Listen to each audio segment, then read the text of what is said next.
Now please join the William Blount High School Air Force Juniors, ROTC, will lead us in the Pledge of Allegiance to the American flag.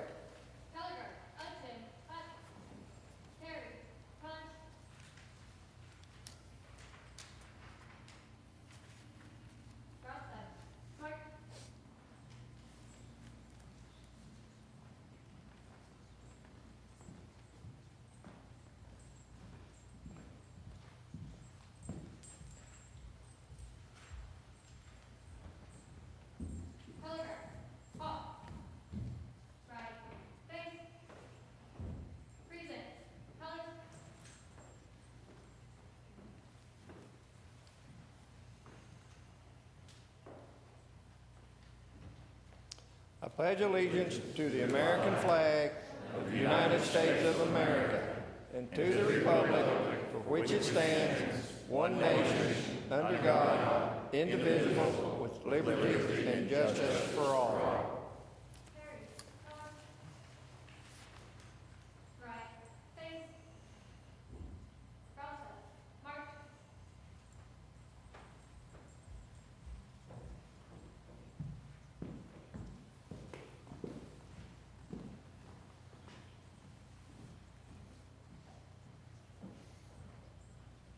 Thank you all very much. Y'all may be seated.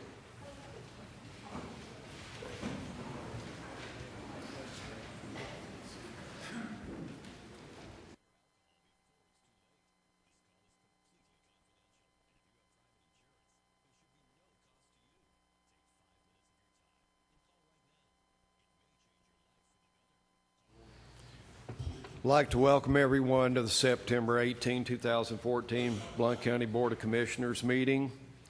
Please give your attention to the emergency evacuation procedures. Before we get started, let me read the emergency evacuation procedures. In the event of an emergency evacuation, an alarm will sound. Everyone should exit the building by way of the nearest stairwell in a safe and effective manner. If the nearest stairwell is blocked by smoke, use the other stairwell. Do not use the elevator. Once you have reached the main floor, follow the exit signs to exit the building and quickly proceed away from the building. Please be mindful of others evacuating and of emergency vehicles. Commission will come to order. Please register your presence by voting yes and confirm.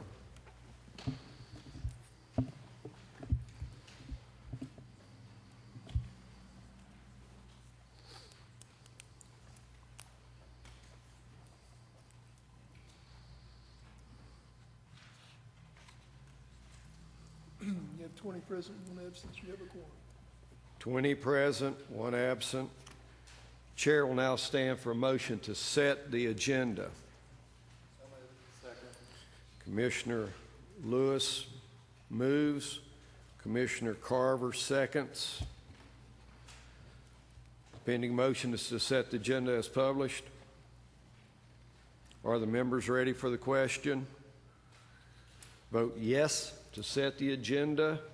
Vote no not to set. Please vote.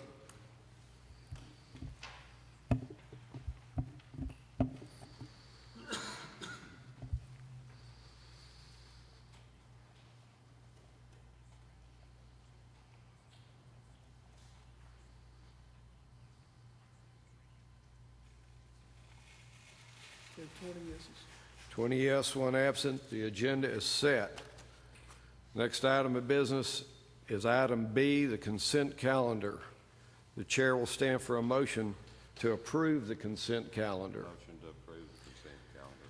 Second. Mr. Farmer moves. Commissioner Samples seconds.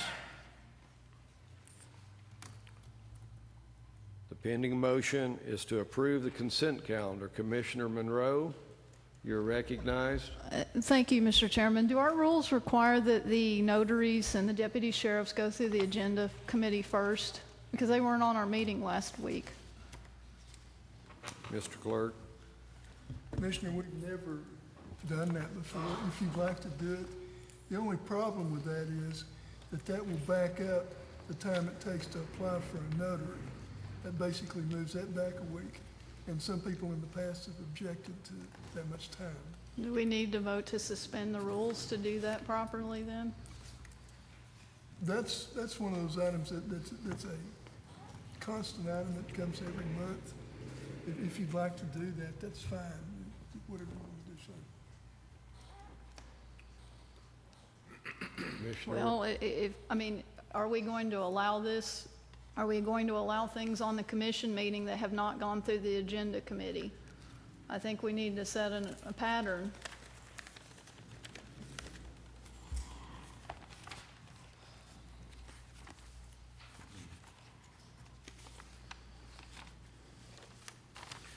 Rule 12, agenda committees meetings may be held.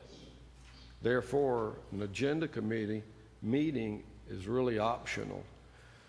The item that is on the consent calendar was in the packet timely. So I'll entertain any motion that you desire to make. So you're saying that everything from the agenda, according to our rules, is optional at this point? That's not the opinion or the rule of the chair. I just pointed out the agenda meeting Is optional. may be held.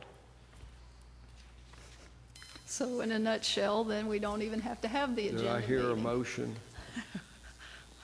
Well, I don't think we have to suspend the rules based on what you just said then. I just want to point out then that we don't have to bring these things through the agenda committee then based on what you just said.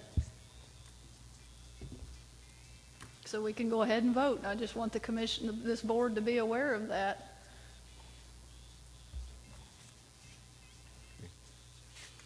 Are the members ready for the question? Vote yes to approve the consent calendar. Vote no, not to approve the consent calendar.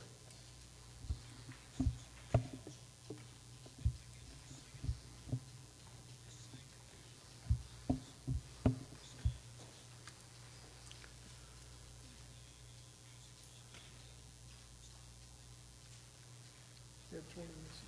20 yes, 0 no, 1 absent. The consent calendar is approved.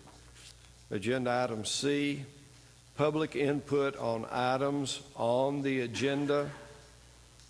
If you'll come forward and introduce yourself, please.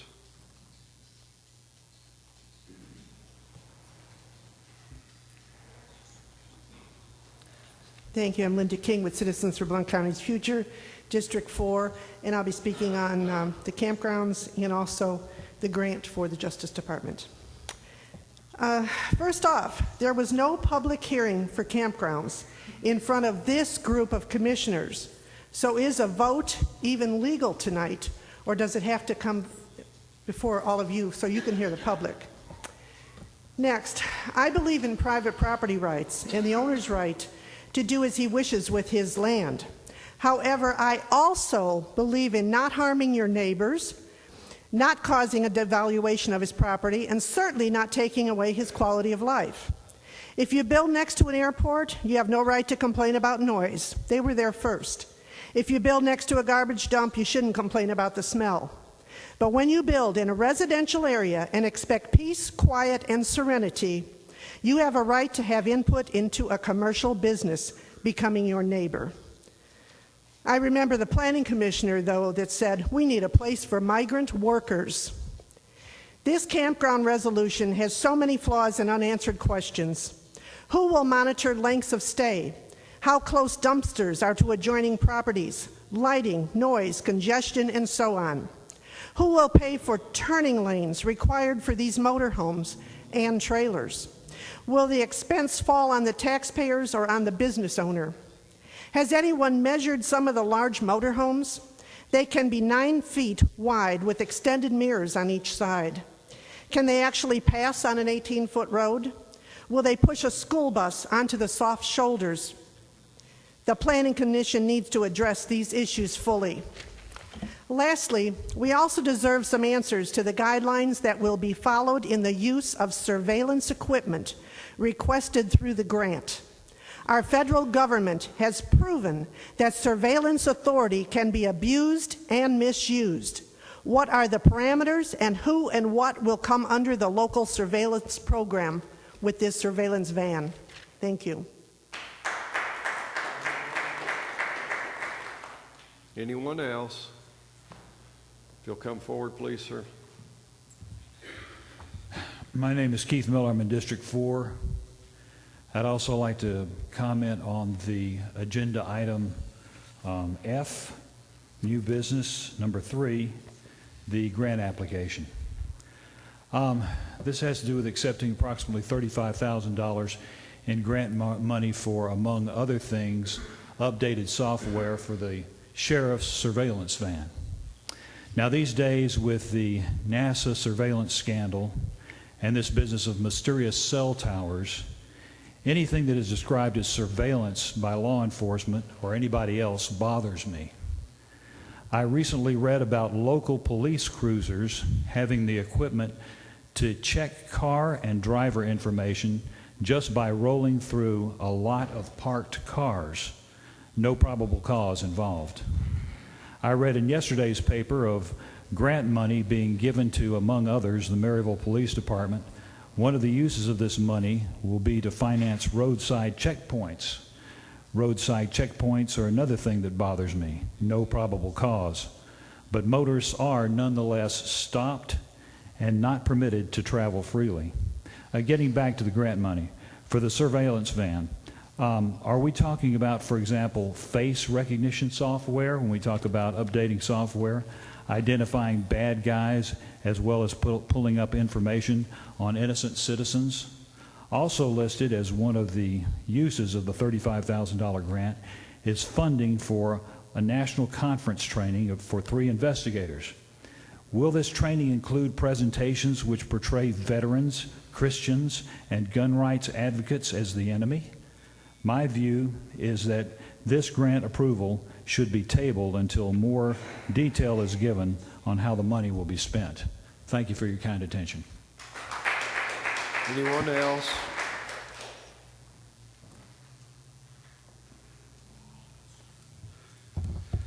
Richard Hutchins, District 1, regarding new business F1 and all other agenda items.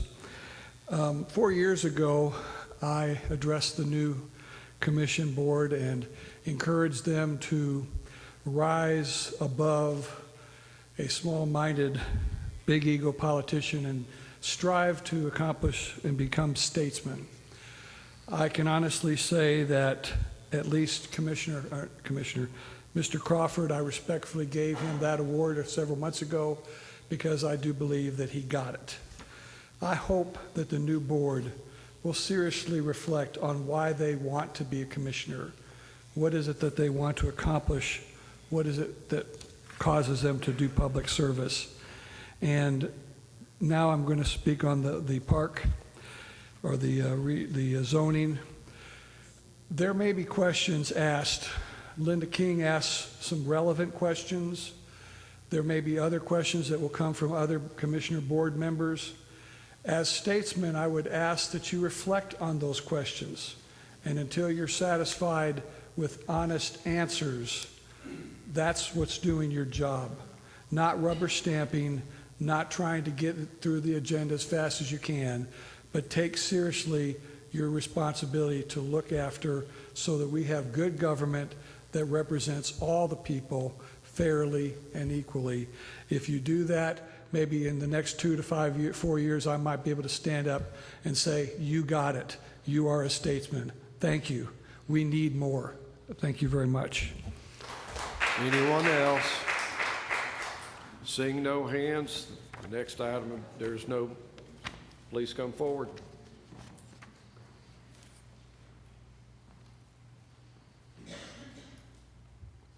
I'm Ingrid Hahn, Louisville. I've been part of a group of citizens who've Ma'am, been... if you give the agenda item to which Oh, you're I'm going to sorry. speak. This is the RV parks. Okay. I'm part of a group of citizens who've been studying the campground and RV park proposal since it first came into being. I think it's been a gradual, deliberative process with a lot of thought going into it, and I think it's been an effective process. We believe that this proposed policy represents a positive step, and we endorse the proposal. First of all, we believe strongly in proactive zoning. It's the best way to define our long-term vision for the county and to ensure that that vision endures. Importantly, with the revised language that we now have, the areas of the county where this development would be permitted are very limited. This is a very good step.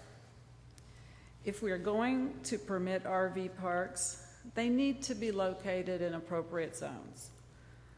They do not belong in residential areas, and the way the language is written now, they would not be.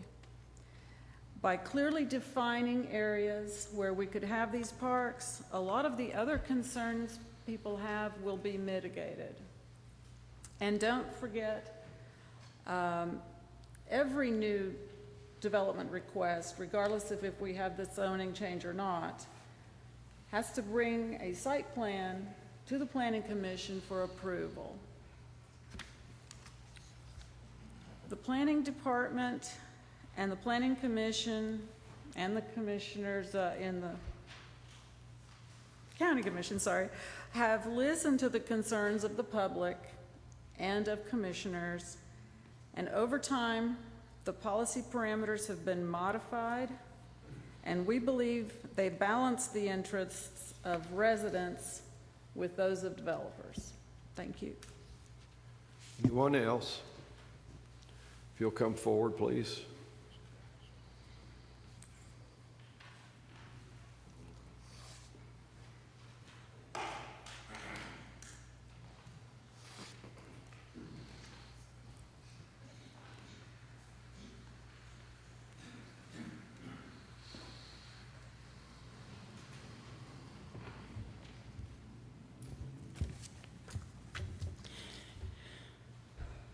Carol Ross, District 1. I'm speaking to, F1, I think.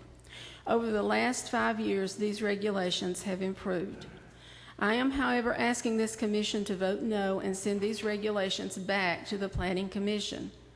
The purpose for these regulations, as stated, is to protect the public health, safety, and welfare. The key word here is safety.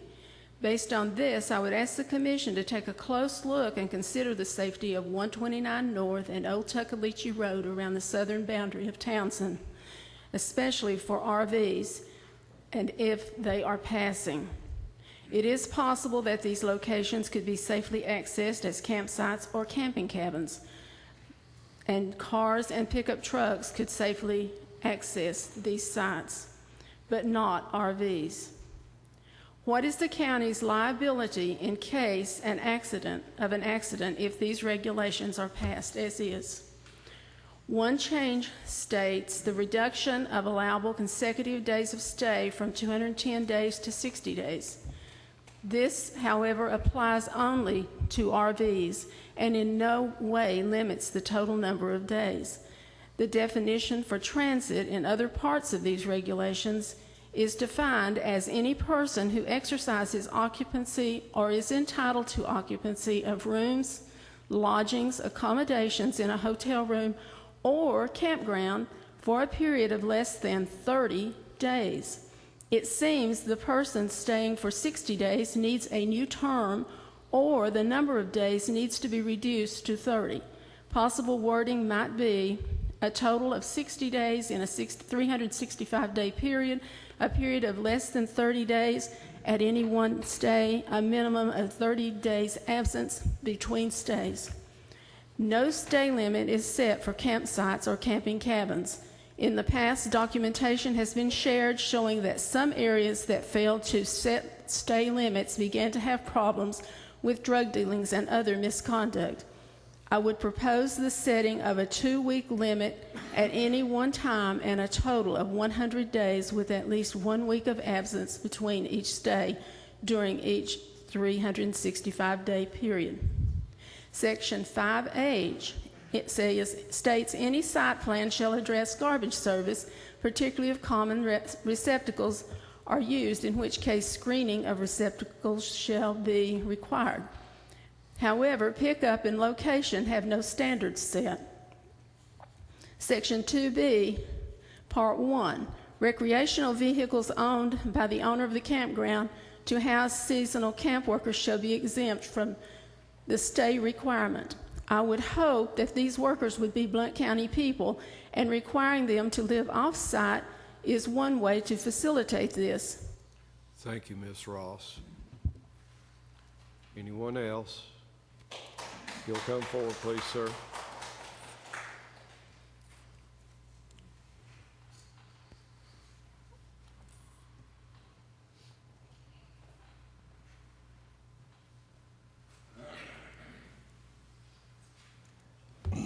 My name is Greg Johnson. I'm here about the campground resolution. First off, I'd like to say I'm one of the owners of Big Meadow Family Campground in Townsend. I live at 636 Swears Valley Road, Townsend, Tennessee. Thank you for allowing me to speak tonight. I would like to say I do not recognize the campground image that some have described at previous meetings and just spoken. Big Meadow Family Campground was opened in May 22nd, 1995. As of last year, we've paid in $17,000 just in the hotel motel tax. We have also collected over $37,000 for state and county taxes, paid over $93,000 in federal taxes. With all that being said, I would like to read something that came from the state. This was a resolution number 553, signed by Doug Overby, Speaker of the House, Ron Ramsey, Beth Howard, and Bill Haslam, the governor. This is a resolution to honor Big Meadow Family Campground of Townsend, whereas it's fitting that the General Assembly should recognize those exemplary family businesses are a credit to the state, whereas such one notice as Big Meadow Family Campground in Townsend, Tennessee, excuse me. Big Meadow Family Campground was recently named National Small RV Park of the Year by the Association of RV Parks and Campgrounds, and whereas Big Meadow Family Campground also named Tennessee Campground of the Year in 2005 and 2013, has been selected one of the top 300 parks in North America by Trailer Life Directory for the past 5 years, and whereas Big Meadow Family Campground is an outstanding example of a family-run business owned by Barbara and Malcolm Johnson, their son Greg Johnson. Big Meadow provides an exemplary family experience for its customers. The National Small Park of the Year recognizes the Johnson family and Big Meadow Family Campground's commitment to customer service, employee training, operational experience, and the community service. And whereas Barbara, Malcolm, and Greg Johnson operate Big Meadow Family Campground with expertise and integrity, they are also most assuredly worthy of this general accession. Therefore, it is to be resolved by the Senate of the 108th General Assembly of the State, the House of Representatives, concurring that we have honored the Big Meadow Family Campground and its owners, Barbara, Malcolm, and Greg, for their dedication to excellence, and congratulating them on being named Campground of the Year. With all that being said, I would have to say that I would think the county would want more businesses like mine, and that's all I have to say. Thank you for your time. Have a good night. Anyone else?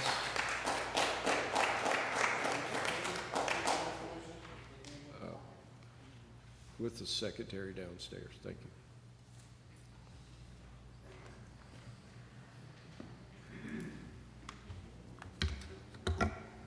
Howdy, gentlemen. Thank you for letting me speak tonight. My name's Samuel Duck. I'm in District 3, City of Maryville.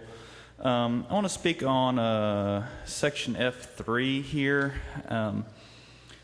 When I have more questions than answers, I use the word if an awful lot. So this is going to be more in the form of a question than anything, so forgive me. But I want to start off with looking at this grant, something that got my attention. It's buying updated hardware and software for a surveillance van, new monitors, and other equipment, and funding for national conference training for 3 investigators. Now, I've been kind of one of the ones wearing the tinfoil hat for probably 10 or 15 years here, and I'm at the point where if the government bought a 99-cent magnifying glass, if the word surveillance was attached to it, I would probably raise an eyebrow. But that said, this looks to be $40,000 to $50,000 worth of equipment. And what's kind of got me concerned here is I remember some time ago, it's been probably months at this point, there was an RFP in the newspaper for equipment capable of monitoring cell phone conversations. Now, I don't know if this is it. I don't know if it isn't it, but I'd like some really hard questions asked during this meeting. I think once Edward Snowden's revelations came to light in the last year or so, I think the tinfoil hats kind of passed from the people that thought the government were spying on us to the people that don't think the government's spying on us. I like to point out that as the NSA's cell phone spying went farther, that Dianne Feinstein thought it was great until she found out they were spying on Congress. And so now we're getting surveillance equipment for our sheriff. It's coming in the form of a federal grant, and of course there's going to be strings attached with that. And I would like to know things like, does it require a warrant? What records are kept when the surveillance equipment is used? Who can see it? Is it public record? Could it be used on a commissioner if somebody use the equipment without a warrant? Would we be capable of knowing that that happened?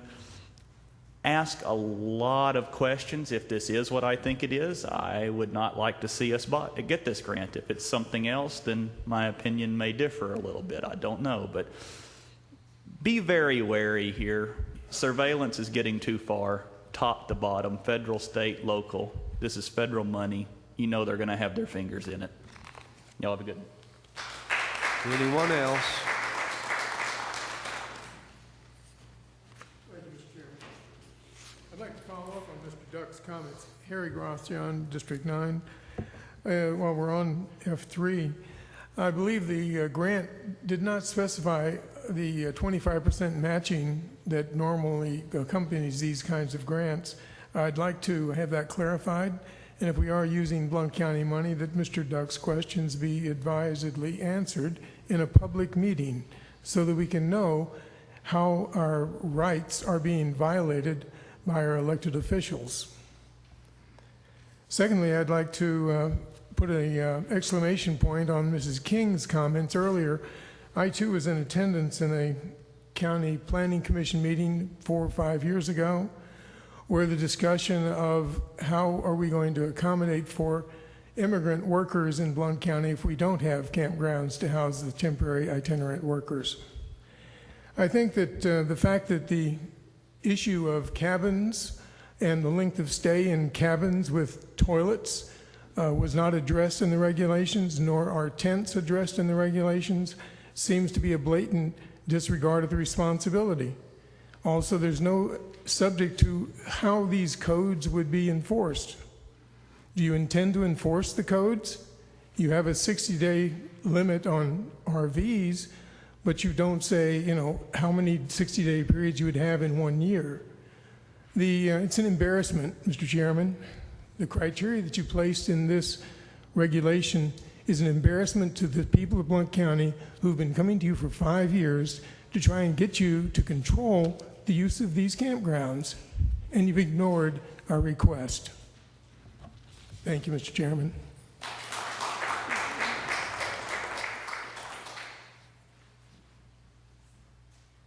Last one. I'm Megan Morgan, commenting on F1 for District 8 on behalf of 5050 Old Walland Highway, which is also an RV park. And they have asked me to come here today just to get some clarification on how this will apply to the RV park that is currently there, to its ability to expand in the future, to its ability, if that property was foreclosed upon, it was bought, for their ability to sell the property. Certainly they don't feel like the regulations are in this best interest, and they just asked me to come here and get your comments on that. Thank you. Anyone else? If you'll come forward, sir.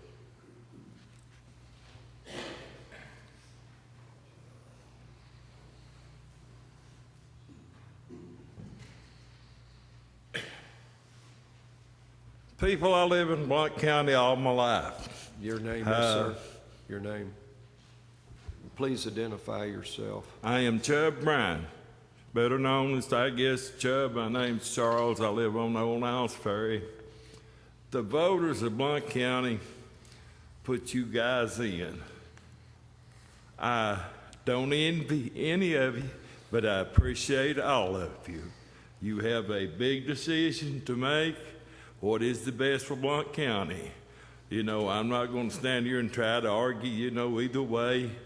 This has been going on for a long time, and I think you all will make the right decision, and I will appreciate it.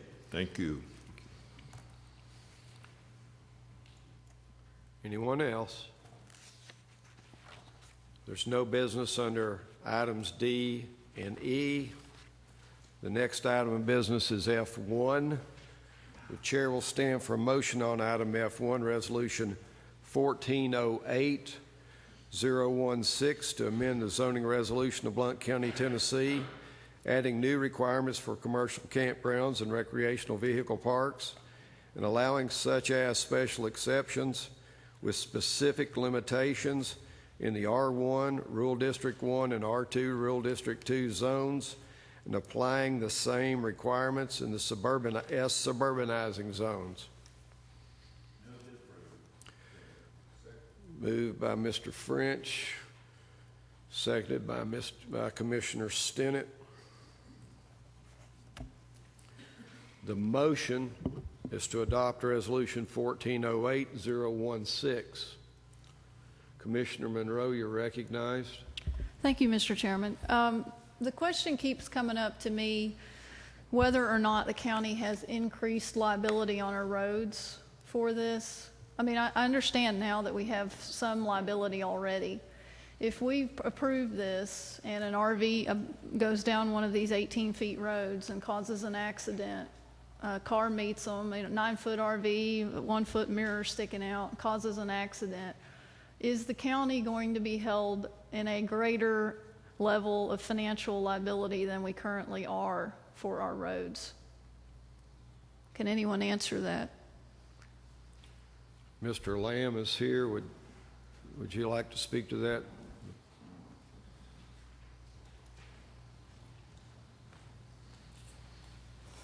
Question of liability is a legal question, and I'm not going to try to provide you with legal advice.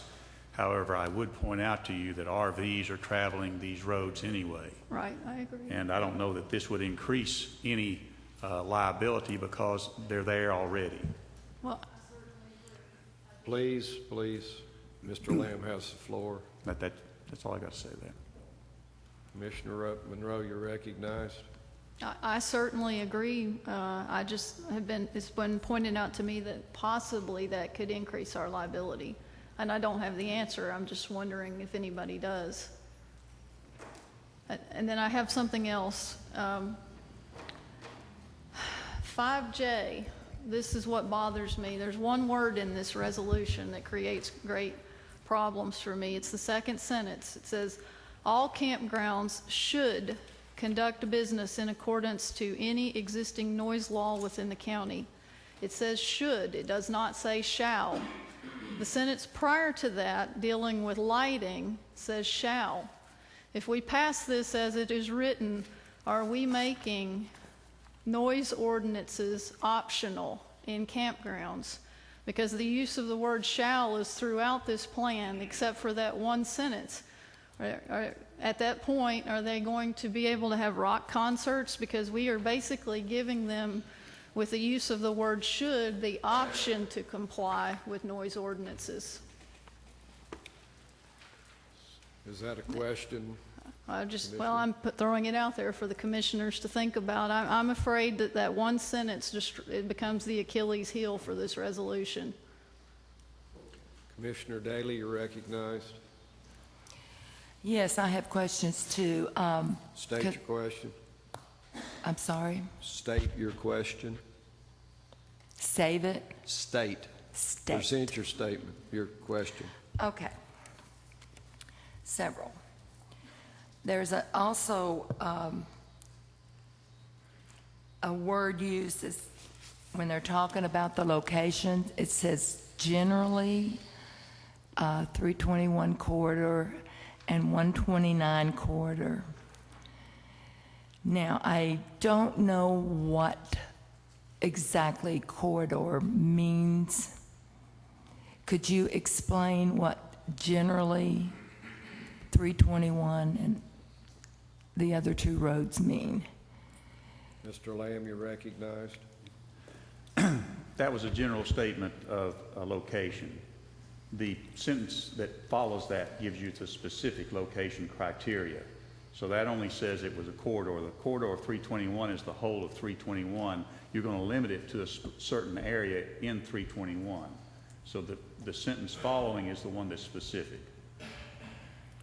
Okay, I was... Ms. Daly, you're recognized. I'm sorry. I'll get used to this in a minute. I forgot what I was going to say.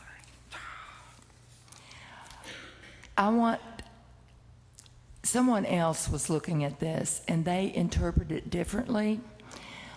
When you say it begins at the bridge, the East Miller Cove Bridge, now that my map doesn't say that. It says Old Wallen Bridge. I just want you to be able to tell me that nothing is going to be on East Miller Cove Road. Mr. Lamb, you're recognized. Okay. The point of beginning and point of ending are a point, and that's the intersection. It does not extend into whatever is the intersecting road. In other words, give you an example, Happy Valley Road intersection with Calderwood Highway is a point. It doesn't mean the whole of Happy Valley is included, just that point of intersection. So the bridge that I'm talking about on the maps that I looked at did not have a clear indication of name, so I tried to describe it. It's basically the one that is next to what I used to call Mickey Walker's store and the post office. Okay, so that bridge is the start.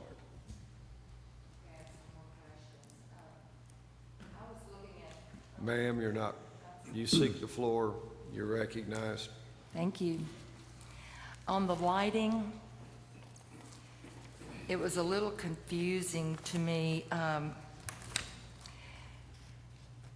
In 715D, design requirements for commercial development, it talks about the foot candles. Okay, could you explain exactly what a foot candle is in a lumen? Mr. Lamb, you're recognized. Sorry. There are definitions. I'll get used to it also. There are definitions in the regulations, and I can't quote them off the top of my head, but you need to look at the definition section. Ms. Daly? Yes, sorry. I have them down here, but I don't know what 0.04 foot candle means. And I don't know what 1,000 lumens is. Can you explain that? Mr. Lamb, you're recognized. Again, I cannot recall the definition specifically. Those are definitions of intensity of light. And so we're defining the maximum intensity of light at the property line generally, if I recall that specific regulation, at the property line. Therefore, you would not have any trespass beyond that property line of intensity of light greater than that.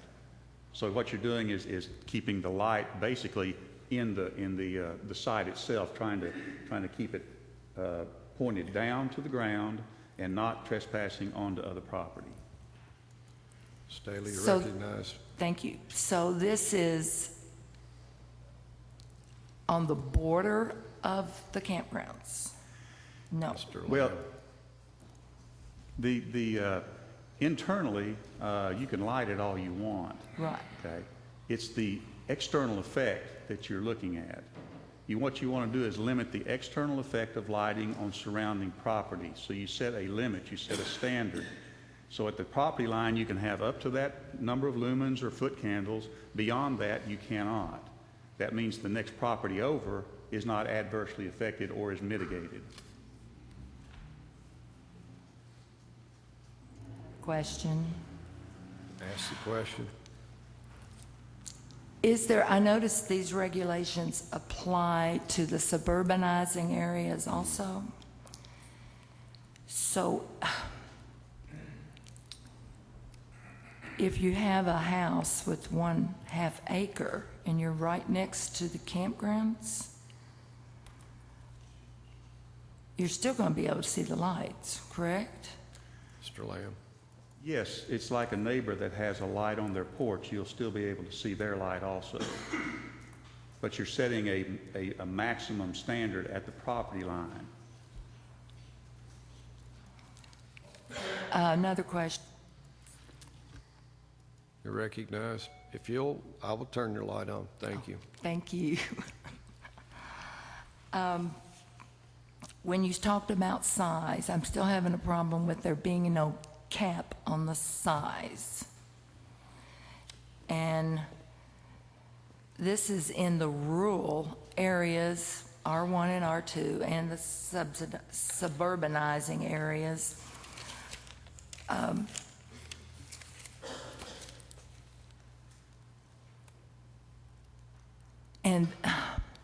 Okay, this starts out being an exception, and then at the end of it, it says delete campgrounds as exceptions. So if this passes, this is the law of the land now for R1, R2, and suburbanizing. It would be, excuse me. Go ahead. If it passes, it would be applied to those 3 zones. Keep in mind, the commercial zone already has campgrounds, but that is just a general commercial activity. The young lady we talked about grandfathering before, and I'm not quite sure what she was talking about, but all the other campgrounds will be grandfathered in. But what if they do want to expand? Do they have to go under the new rules? Mr. Lamb. Any expansion would have to go under the new rules. Okay. Another question. You're recognized. Okay, I was looking for the original document with this, which was in 2000, is that correct? And it wasn't online anywhere. I guess it was written before we had computers to this degree. It only went back to 2001. I couldn't find it anywhere, and that would be helpful to see how it changed. I did find an update, and that update was in 2006, and it still doesn't mention RVs there. So this resolution that you brought forward, I guess, was it now 5 years ago or 4 years ago? I know it's been amended very many times. That's the first time that RVs are mentioned, is that correct? Mr. Lamb. I think that is correct. Campgrounds were mentioned before. Yes, cabins were mentioned before. That's correct. It's And a this- different animal than what we're talking Right. about here. Ms. Daly. One more question. I was looking at the conceptual land use map by Blount County Planning Commission, and I believe that's where I find this in 211. And it says rural areas to be preserved as agricultural lands, forest rec areas, wildlife areas for the next 20 years. And that was in 2011.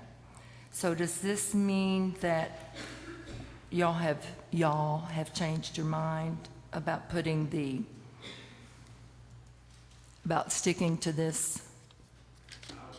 Mr. Lamb, go ahead. I'd like for you to refer me specifically to the section in in what you're talking about, because that wording is not what I recall. I recall that the R1 zone was meant to be basically residential, but it would allow commercial integrated within the residential matrix. And it was very explicit on that.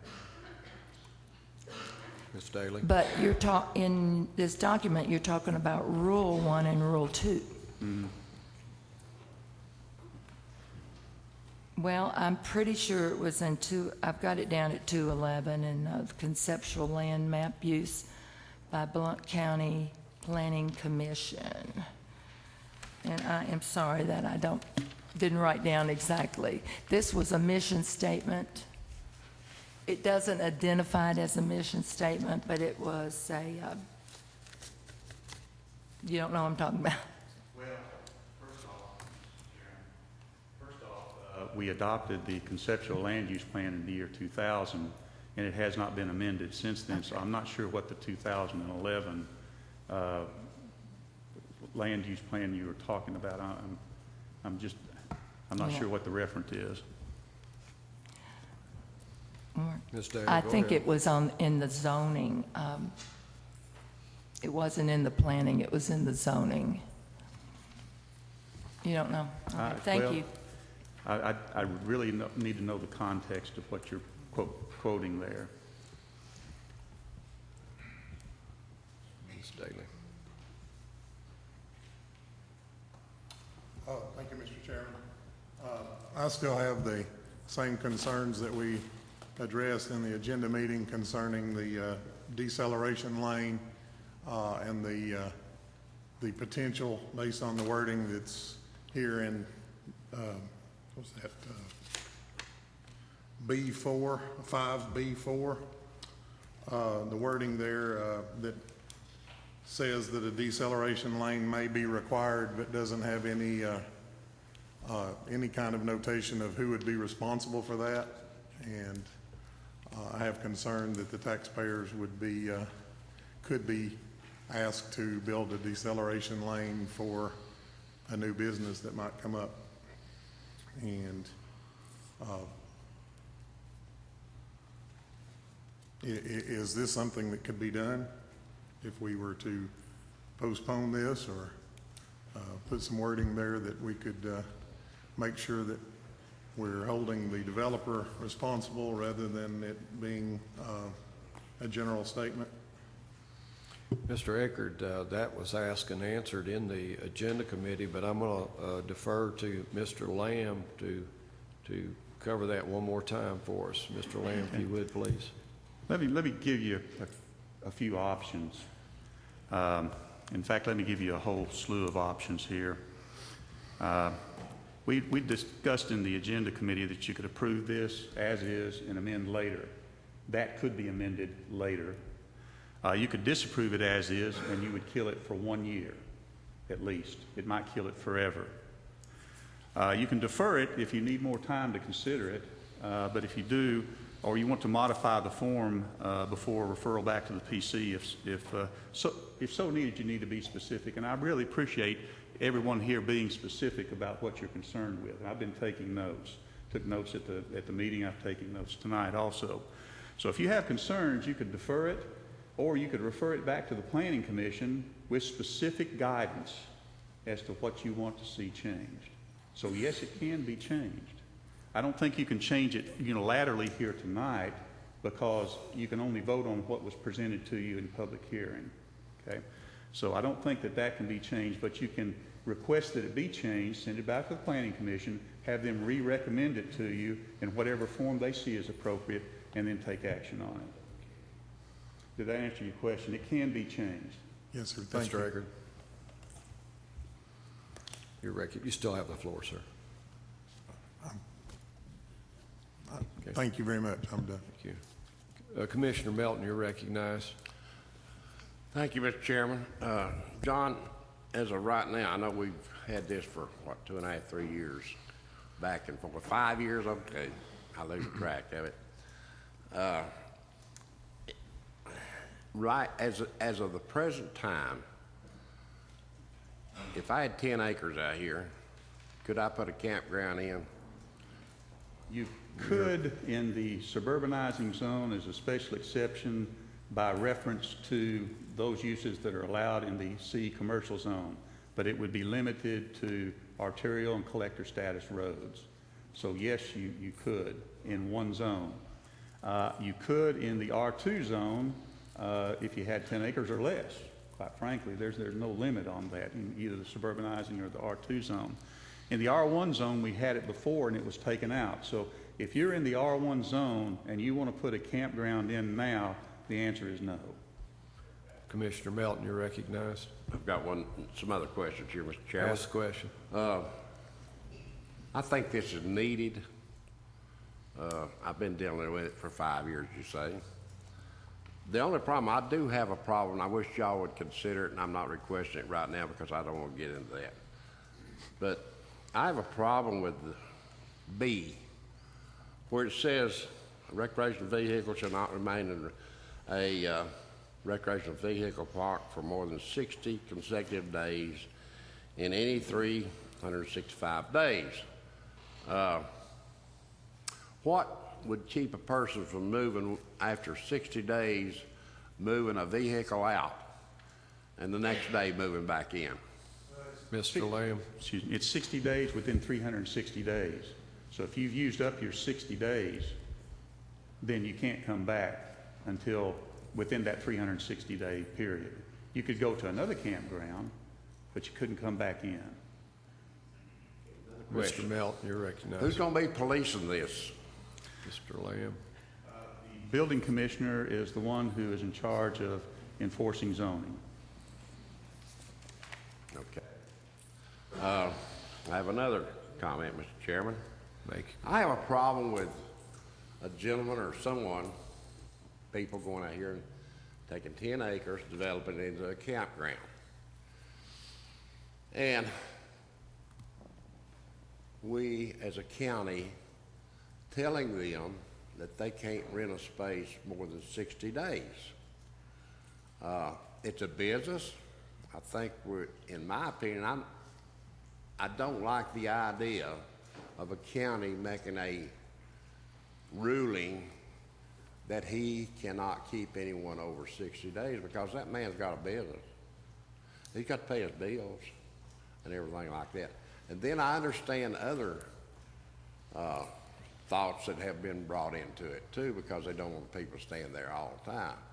But I just don't like that, and I wish you would consider it in the Planning Commission of looking at that again, because I don't think it's right that the county makes a ruling that a man that has a business cannot re-rent that more than 60 days.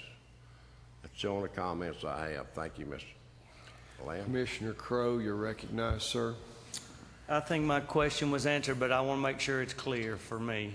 Ask And that is, if we vote yes and it goes through, it's either all or nothing. It either goes through or it goes away. If we vote no and no wins, it goes away for a year, right? But that is correct. My question is, once again, if we put it through, it can be tweaked. And all these fixes can be changed to shall, etc. It can be worked on more. And right now we have nothing. That was about 3 questions right together. Let me do it slower. It can be tweaked if we vote yes. That's correct. Right now we have nothing. That's correct. Okay, thank you. Commissioner Allen, you're recognized, sir. Thank you, Commissioner. I have 3 questions, Mr. Lamb, if you would. Ask a question. As I understand this amendment, any new campground or RV park will have to come before the Board of Zoning Appeals and will be a site-specific special exception and will be accepted or turned down on a site-specific case. The 3 questions are all the normal options available to the BZA, example, 6-foot fence around property line or a 6-foot vegetation buffer? Second question, can a BZA turn down this special exception if they visit the site and do not feel the road leading to the property is conducive to RV travel? And the third question is, does the BZA have to call a special exception for expansion of a park or only if they expand the land of the park? Mr. Lamb. as to number one, as far as all the options that are open to the BZA, it's not only the specific options that are in the regulations before you, it is all the options they have to address special exceptions generally in the regulations. So yes, they can add conditions. They have a broad authority to add conditions because it is not a permitted use, it is a special exception. Number two was, again, Mr. Allen, Commissioner Allen. Can the BZA turn down the special exception if they visit the site and do not feel the road leading to the property is conductive or safe for RV travel? You need to be careful that you are evidence-based on that, and it's not just a visit and I don't like it. It needs to be evidence-based. If you have traffic information, if you have accident information, if you see curvature that is dangerous, you can turn it down. But it needs to be stated in whatever decision you have to turn it down. And the third one was, Mr. Allen. Does the BZA have to call a special exception for the expansion of the park within the land, or do they have to acquire more land with the expansion of the park to go back before for existing parks? yeah, that's a good question. I'd stated before that the expansion, these would apply, but there are certain exemptions for businesses if they're non-conforming. If they're non-conforming, they can expand within the property they already own. If they acquire extra property, they would have to go by these regulations. Thank you. Mr. Allen, do you have anything else? That's it. Thank you, sir. Commissioner Carter, you're recognized, sir. I don't know if I've overlooked it, but in section 7:18, the commercial campground and recreational vehicle park, 1 and 2 says permitted lot size requirement, the minimum development site for commercial campground recreational vehicle park shall be 10 acres. Permitted uses and activities, the following use of vehicles and activities shall be permitted in all commercial campgrounds and recreational vehicles. And if you go on to read A, I see what the minimum size can be, but I don't see what the maximum size can be. So are we saying you want to just give anybody an open site?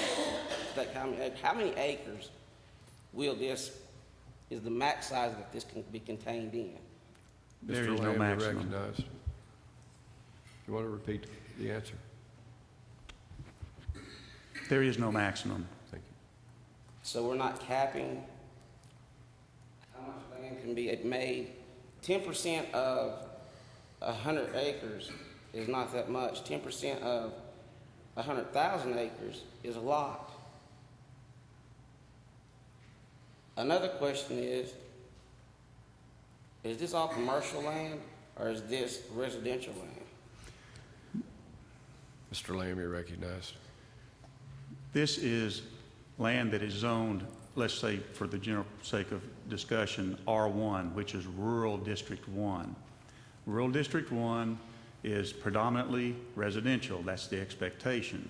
However, Rural District 1 specifically allows certain types of commercial activity. If you're putting a campground in, you might have a house within that the owner of the campground would live in. So is it residential? Well, for the owner itself, it would be residential. For the rest of the property, it would be a commercial campground. Commissioner Carter, you're recognized. So if it stays commercial campground, the county loses, if it stays residential, the county loses tax money by not making it commercial. Mr. Lamb. You can't lose something you don't have already. You would forego it, yes. That's all I want to know. Thank you. Commissioner French, you're recognized. Thank you, Mr. Chairman. I have no questions for Mr. Lamb. I have some comments. And this is for the new commissioners that are sitting here tonight. Please. Anytime the light is off, anyone is before the commission can be seated. As was stated tonight, we've been working on this thing for about 5 years.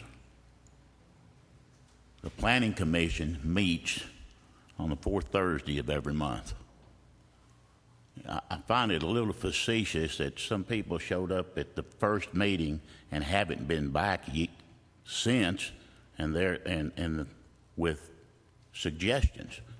We've been meeting for 5 years. You've got the opportunity to come to that meeting and make these suggestions. We did have one group that followed us throughout the whole process. They made suggestions. We took them. We got suggestions from the county commission. We took them. We tweaked them, and this is what you have right now. Now, I do not want to see this resolution killed for a year, because we need regulations right now in the other two zones, the suburbanizing zone. So what I'm going to suggest, as the original maker of the motion to approve, I want to amend my motion. My amendment is, with all the questions that have arisen, we send this back to the Planning Commission. Commissioner, you're making a motion to refer. Making a refer it back to refer it back to the Planning Commissioner Commission. French makes a motion to refer back to the Planning Commission. With- Is there a second? With Commissioner Caskey seconds. Now, Commissioner French, you're recognized. Thank you. on With the motion to stipulation. refer. With the stipulation that all the questions that have arisen here, and I know there's going to be some more, you people read this document from front to back. If you've got suggestions to refine it, to change it, write them down, put it in writing, and submit it to the Planning Commission, or come to a Planning Commission meeting if you've got suggestions. We've got three or five commissioners that sit on that commission, and we've got 9 members out of the community. Seven members out of the community that'll be there. They will listen to you. They will tweak it, and they will get it refined to the way you like it. But you've got to let us know what you want. And I'm saying this because the new commissioners have only seen this probably for about a month, and I realize it's a lot to digest. So that is my motion, to refer it back to the Planning Commission, to give you folks time to study it, give the Planning Commission your suggestions, and we'll come back with it at a later date. Thank you, Mr. Chairman. Discussion on the pending motion to refer this matter, this resolution, back to the Planning Commission. Commissioner Carter, you're recognized. I was excited and just hit the button. Pardon me? It was an accident. Commissioner Farmer, you're recognized. Thank you, Mr. Chairman. Understand, if you do this, you're going through the entire public hearing process again. So if you want it in place now, you don't send it back. Commissioner Samples, you're recognized I on don't have the anything motion to refer. No, not on the motion to refer. Commissioner Stinnett, you're recognized on a motion to refer. I spent 3.5 hours on 129 Wednesday and observed traffic and observed places. I also had went by to see John about areas on 129 that would be affected by this, and started counting vehicles, motorcycles. I did not see one RV. Commissioner, we're speaking on the motion to refer. You can keep your comments on the referral. Yes, sir. But saw many, many motorcycles. And in a 30-minute period, I saw 300. Those people are going across the mountain to spend their money in Fontana to spend the night. This is an opportunity for us to widen our tax base.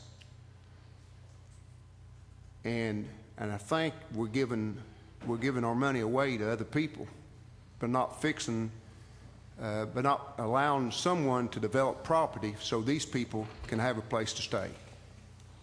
Thank you, sir. Pending motion is to refer this resolution back to the Planning Commission. Commissioner Crowe, you recognize. It had to go back, and then it would have to go all the way through. How long is that process to go back through all of that? Mr. Lamb, you recognize. Well, the Planning Commission doesn't have it on their agenda this month, so it would be next month before they could address it directly unless they voted it on the agenda. And given the breadth of comments, I don't think that would be very wise. So I would say October they would consider it. They can get it back to you then for your November agenda committee meeting. You would then set a public hearing. The public hearing requires 15 days notice. Actually, you would recommend it to the full agenda and then vote on it on the full agenda. It requires 15 days notice, which probably would move it to January, because the time between your regular meeting and when you meet again to have a public hearing is usually a little less than what I can get in for a legal notice in the paper. So it'd probably be January before you would have it before you as a public hearing. In the January regular meeting, then you could vote on it if it comes out of Planning Commission in October. Commissioner Carver, you're recognized. I do have one question for Mr. State Lamb. your question. Mr. Lamb, did I understand you right to say that if we did approve it tonight, though, that with these concerns, they could go back to the planning and be readjusted after this? Yes, any act you make on zoning can be amended. So we could amend it if we voted on it tonight to move it forward, then it could be amended in the planning committee. That's correct. Well, it can be considered in the Planning Commission and recommended back to you with specific changes. Thank you. Pending motion is on the floor is to refer this matter back to the Planning Commission. Are the members ready for the question? Vote yes to refer this resolution back to the Planning Commission. Vote no, not to refer. You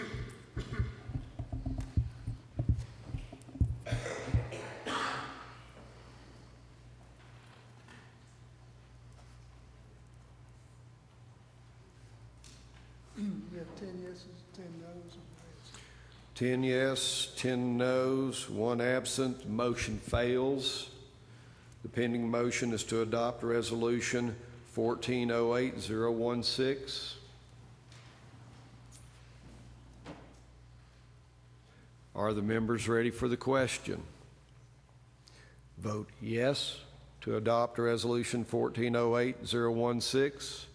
Vote no, not to adopt.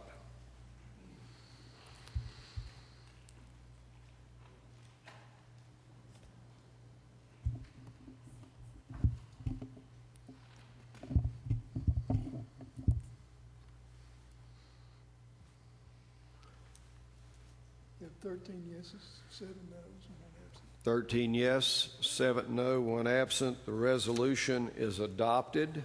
The next item of business is agenda item F2A. The chair will stand for a motion on item F2A, request for budget transfer in the general purpose school fund of $62,000. Commissioner French moves. Commissioner Carver seconds. The motion is to approve a budget transfer in the general purpose school fund. Are the members ready for the question? Vote yes to approve the budget transfer. Vote no, not to approve. You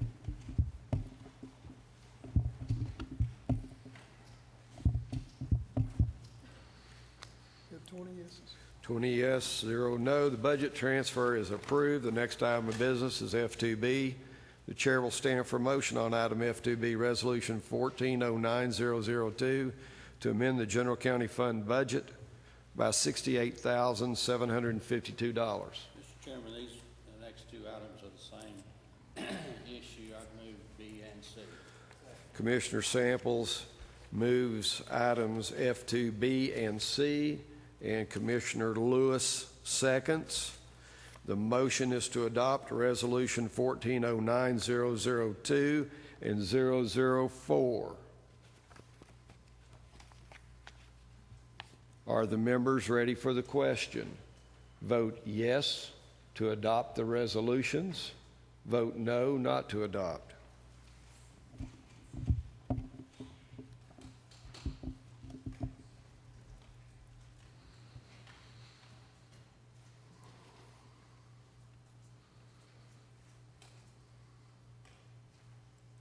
Get 20 yes. 20 yes, 0 no. The resolutions are adopted. The next item of business is F3. The chair will stand for motion on F3. Request approval of a grant application for the 5th Judicial Drug Task Force 2014 JAG DTF grant. Mr. Lewis moves. Commissioner Carver seconds. The motion is to approve the grant application for the 5th Judicial Drug Task Force 2014 JAG grant. Commissioner Daly, you're recognized. Is there anyone here that can answer the question about cell phone surveillance? See no hands. Is there anyone here can answer the question about, are there any strings attached to this grant? I see no hands.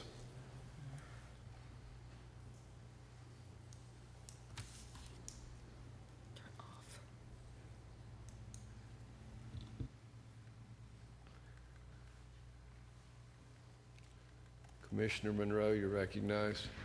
Thank you, Mr. Chairman. On the worksheet, it says total amount of the grant is $34,884, but in the sidebar there, it says $21,835. On the PDF sidebar there, it says $21,835 on F3. Is there any kind of mistake here?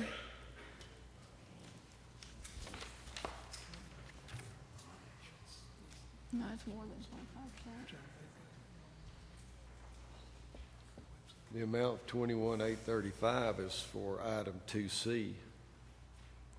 Okay, my packet's F3, grant application, 5th Judicial Drug Task Force, 21,835 in the sidebar. Do you all see that? Okay.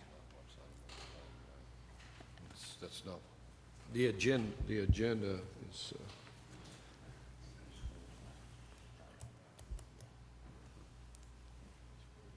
So is it 34,884? it's 34,884. That's correct. Okay. Also, this is a worksheet. We don't actually have the contract. It's a request for a grant application.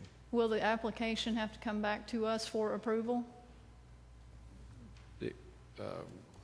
Mr. Vineyard, you're recognized. According to the procedures that this body's adopted, what would come back to you would be any budget amendment if the grant were to be awarded. So would we see the actual grant in its entirety before we voted on it? You would have anything associated with whatever response we get back from the grantor agency. Thank you, Mr. So it's not Vineyard. been written as of yet? Mr. Vineyard, you're recognized.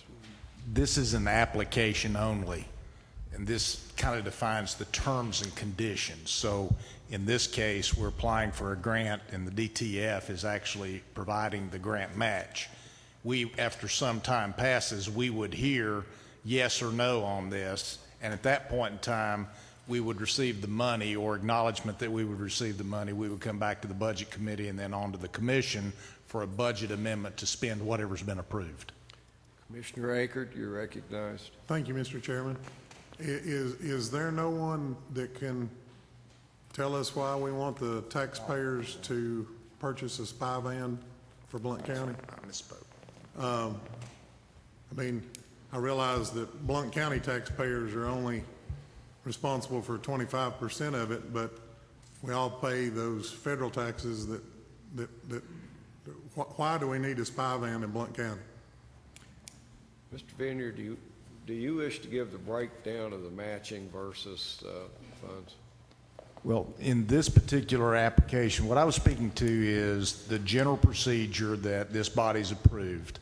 When grants are awarded, we bring them back to this body in the form of a budget amendment so that the agency is authorized to spend the money. In this specific case, this is an agency fund. It would not be required to be brought back for a budget amendment because agency funds are not budgeted under the county's policies, under state law. Thank you, Mr. Vineyard. Mr. Aker. So with that answer, we're writing a check for the taxpayers of the United States and Blount County to buy a spy van for Blount County that we won't ever get to have any input on ever again. I can't support something like that as I'm representing the taxpayer. Mr. Lewis, you recognize. Have a question for Mr. Vineyard. Ask question. Randy, as I understand the funding on this, the 5th Judicial Task Force, this does not involve tax dollars, does it? Mr. Vineyard, you recognize. The primary sources of money for the Drug Task Force are confiscations and things that come through the court system. It is not an appropriation from Blount County government and the property tax stream. Thank you.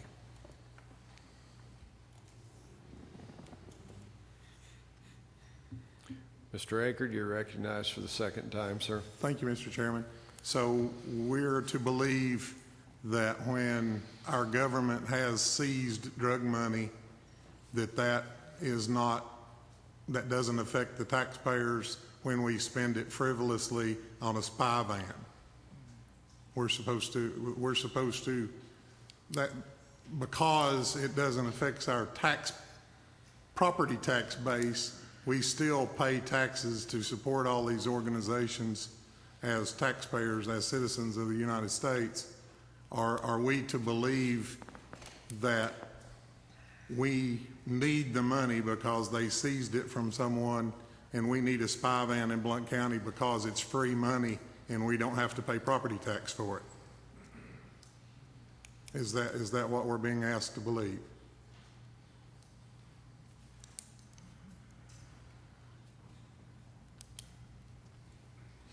Having no answer, I can't support a motion like this. Thank you.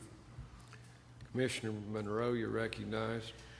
It doesn't say, it says updated hardware and software. To do what? Who are we surveilling? That's not stated in here. It doesn't tell us how old the equipment is. It doesn't tell us what's going to happen to the old equipment. And this national conference training for 3 investigators, what are they training them to do? I mean, we have seen a lot of very disparaging comments made toward law-abiding citizens in many of these spy type operations. So I absolutely cannot support this either.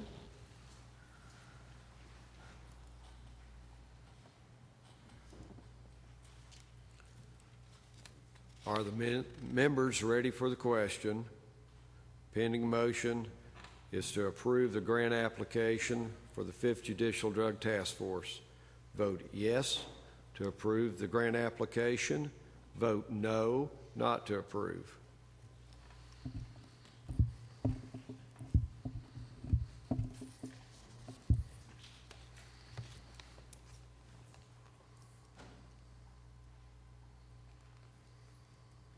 You have 14 yeses, 6 noes, and 1 absent.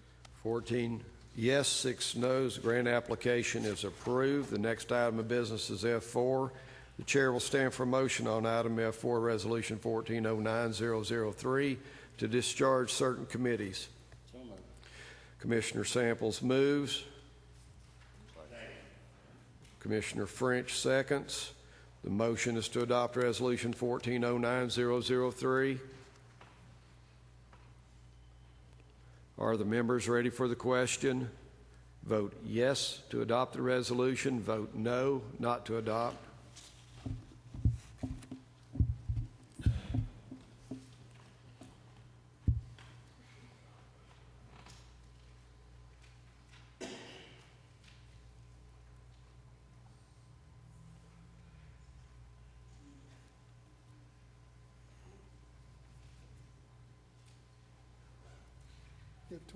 20 yes, 0 no. The resolution's adopted. Agenda item G, announcements and statements. I need to remind everyone that we have a public hearing at 6:15 on October the 7th. It's 15 minutes prior to the agenda committee meeting. Commissioner Farmer, you're recognized. Thank you, Mr. Chairman. I would like to recognize Mr. Vineyard, please. I think he has a couple of things to brief us on. Mr. Vineyard, you're recognized, sir. Yes, Commission, I would like to kind of give you some advance notice. We'll be noticing 2 public meetings coming up. We will hold a workshop with this body on October the 7th prior to the agenda committee meeting for the purpose of laying out to you the options on refinancing one of our pieces of debt that'll be maturing in or up for refinancing dated March 2015, and we'll need to do a public process to be able to complete that refinancing. You'll be given options at that night in the workshop, not required to make any decision. We'll publicly notice a special call meeting of this body on October 14th, 1 week later. You will have a week basically to ask us questions, do your own research, and at that time you'll be asked to cast a vote to pick a form of financing that you want the county to pursue. I will take that direction then, and we will prepare a bond resolution that will be brought to you at the October 30 meeting for you to select and direct the county's financing direct initiative, and that's what we will present to the state of Tennessee and what we will go publicly with in competitively bidding the refinancing. Thank you, Mr. Vineyard. Do I understand that we'll have a special call meeting, or 2 of them, one October 7th, approximately 5 p.m., since we do have a 6:15 public hearing, and then a special call meeting on October 14th at 5:30 p.m.? That's correct, Mr. Chairman. Thank you. Commissioner Monroe, you're recognized. Thank you, Mr. Chairman. Yesterday was Constitution Day, and Mr. Troy Logan did get back to me and say that we are required to celebrate Constitution Day. So I hope that this body next year, we will all join together and visit the various schools and celebrate what makes our country great. Thank you. Commissioner French, you're recognized, sir. Thank you, Mr. Chairman. I'd like to announce that the Education Committee will be meeting October 14th at noon at the central office. It's the first meeting of the year, and we will be meeting at the central office at 12 noon. Thank you. Any other announcements? Agenda item H, public input on items not on the agenda. If you'll come forward, sir.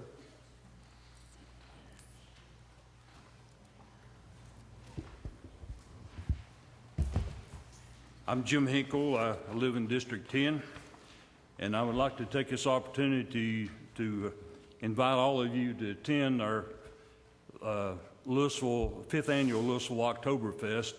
And I know I've given most of you one of these applications, so I'm not going to go through all the details of all the events we have, but I can assure you if you show up, you're going to have a good time. And I volunteered to put together another kids fishing tournament, which will be on October 11th at Poland Creek Campground and launch site. The kids will be fishing from the shoreline. And we're giving away the first 100 kids to register a brand new Dawa spinning rods and reels. There'll be trophies for each age group. There's 4 different age groups. For the largest fish caught, first, second, third place in each age group. We'll have a gift bag consisting of several things for the kids, free lunches for all the kids that participate. I did this 4 years ago, and we had somewhere between 150, 175 kids to participate, and I expect more this year due to the response we've already had in regard to the applications. I want to take this opportunity to thank many of you commissioners who have already contributed to the kids fishing part of this to help pay for the things that we're doing. And also our mayor and all of our department heads, I think with the exception, I've been able to call on all of them. And I can honestly say out of about 35 people I've called on, this includes banks and even my own union kicked in several bucks. I haven't had no one to say no. But I would appreciate anything you can do, would consider if you want to see one of the flyers if you don't already have one. And I say thank you, and I hope all of you have a very successful term over this next 4 years. And let's keep the citizens of this county in mind and continue to make this a great place to live. Thank you.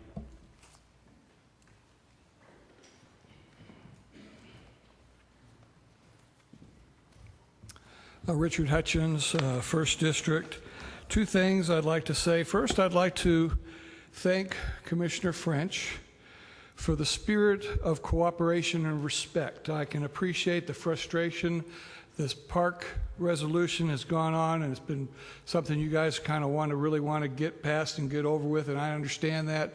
But I commend Commissioner French for letting that go, recognizing that this is a new board with many new members that have not had time to digest all of that information and get some of their questions resolved.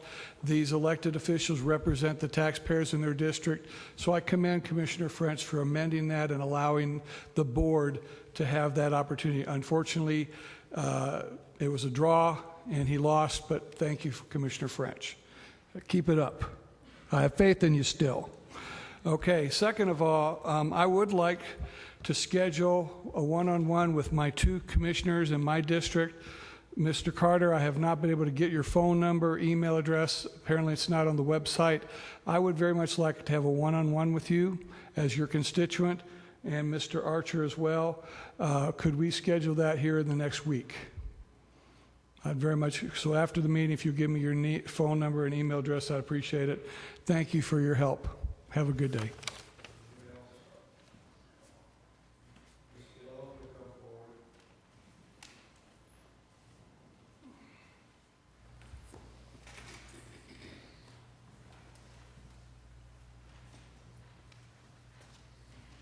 My name is Barney Lowe. I'm from 5th District, and I'd like to say tonight, I want to say this to all of you.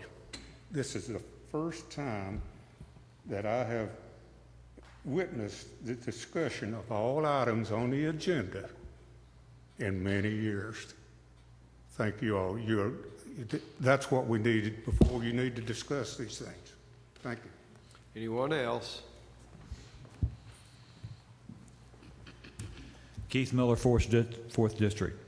I would like to comment on the recent election of the current commissioners.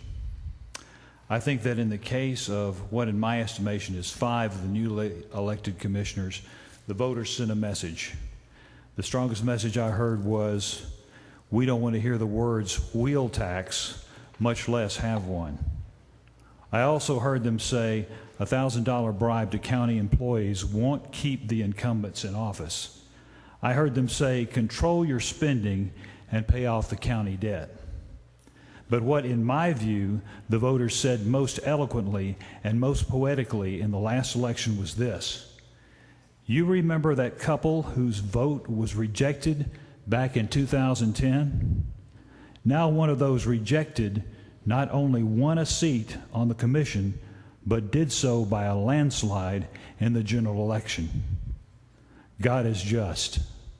Praise his holy name. Anyone else? Would you like to come forward?